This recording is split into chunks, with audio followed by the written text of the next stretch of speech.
अस्सलाम वालेकुम my dear students, कैसे हैं आप? उम्मीद है आप सब खैर आफियत से होंगे। आज जो है मेरा दूसरा लेक्चर है बेसिक केमिस्ट्री के ऊपर। तो आइए स्टार्ट करते हैं। आज जो मैं कोर टर्म्स केमिस्ट्री के लेके आई हूँ वो है कंपाउंड। तो कंपाउंड की बात करते हैं। तो हमने पीछे पढ़ चुके हैं, हमने पीछे तीन टर्म्स अपने फर्स्ट लेक्चर के अंदर तीन टर्म्स जो है वो डिस्क्राइब की थी। सबसे पहले मैं एलिमेंट, फिर हमने एटम, फिर मॉलिक्यूल। अब आता है हमारे पास कंपाउंड्स। तो कंपाउंड्स हमारे पास बेसिकली क्या है? टू और more elements chemically combined in a fixed ratio. अब फिक्स्ड रेशो का क्या मतलब है? फिक्स्ड रेशो का मतलब है कि हमने कंपाउंड बेसिकली एक ऐसी चीज है कि हमने दो चीजों को मिलाया, केमिकली मिलाना है। जैसे ही उनको मिलाएंगे तो वो ऐसी चीज बन जाएगी जो पहली चीज से बिल्कुल डिफरेंट होगी।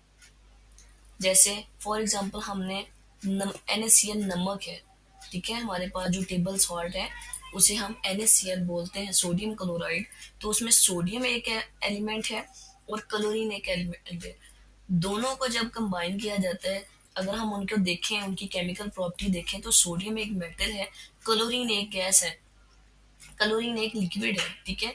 तो लिक्विड और सॉलिड को मेटल सॉलिड फॉर्म में, ठीक है, उन दोनों को मिलाएंगे तो हमारे पास जो न्यू चीज आएगी, ना तो उसकी प्रॉपर्टी जो है वो क्लोरीन से मिलती होगी और ना ही उसकी प्रॉपर्टी जो है वो सोडियम से मिलती होगी। वो एक न्यू केमिकली कंबाइंड, बिल्कुल एग्जैक्ट न्यू चीज हमारे पास जो चीज हासिल होगी वो कंपाउंड होगा। उसे हम NaCl बोलते हैं। नीचे एक स्ट्रक्चर डायग्राम शो करवाई गई है जिसके अंदर NaCl है कि सेंट्रल पोजीशन पे सोडियम है, इसके गिर्द क्लोरीन लगी हुई है, या सेंट्रल पोजीशन पे क्लोरीन है, इर्द गिर्द सोडियम लगी हुई है। फिर हमारे पास बात करते हैं हम मिक्सचर की। तो कंपाउंड की ऑपोजिट बात करें तो वह मिक्सचर है हमारे पास। कि मिक्सचर क्या है? इसके अंदर भी दो से या दो से ज्यादा एलिमेंट्स ही कंबाइन करते हैं, लेकिन कोई फिक्स रेशो नहीं होती, ठीक है ना। उनकी कोई जो है कोई स्ट्रक्चर हो रहा होता है उसके अंदर। उसका मतलब है कि कोई भी चीजें मिल तो रही हैं, लेकिन उनकी फिजिकल प्रॉपर्टीज या उनकी केमिकली कॉम्बिनेशन का होना जरूरी नहीं है। फॉर एग्जांपल अगर आइसक्रीम को देखा जाए तो उसके अंदर लिक्विड्स हैं, काफी चीजें लिक्विड लिक्विड मिल रही है, हमें पता है। पानी के अंदर शुगर सोल्यूशन बनाया है, कोई कंसिस्टेंसी नहीं है, कोई हमने देखा नहीं है कि हमने जो है शुगर कितनी ली है, हमने वाटर कितना लिया है।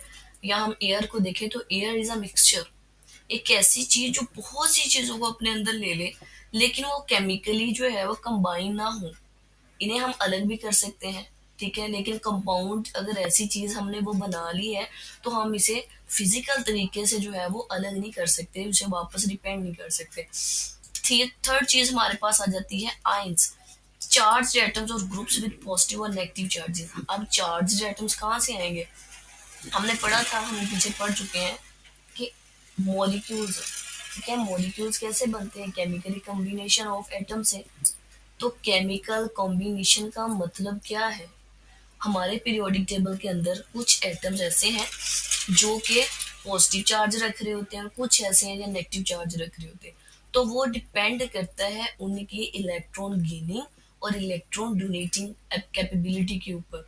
जो इलेक्ट्रॉन देने की सलाहियत रखेगा वो पॉजिटिव हो जाएगा, जो इलेक्ट्रॉन लेने की सलाहियत रखेगा वो नेगेटिव चार्ज वाला हो जाएगा। तो हम इनको जो है वो अलग एक लेक्चर के अंदर जो है वो आयंस को अलग अलग डिस्कस करेंगे कि हम पॉजिटिव आयन कैसे गेन करते हैं, नेगेटिव आयन कैसे गेन करते हैं। अब तक के लिए इतना ही। आई होप सो कि आपको जो है वीडियो अच्छी लगी होगी। प्लीज़ मेरे चैनल को सब्सक्राइब कर दें, बेल आइकन को दबाना ना भूलिएगा। लाइक करें, सब्सक्राइब करें और शेयर करें। Thank you so much. जज़ाकल्लाह।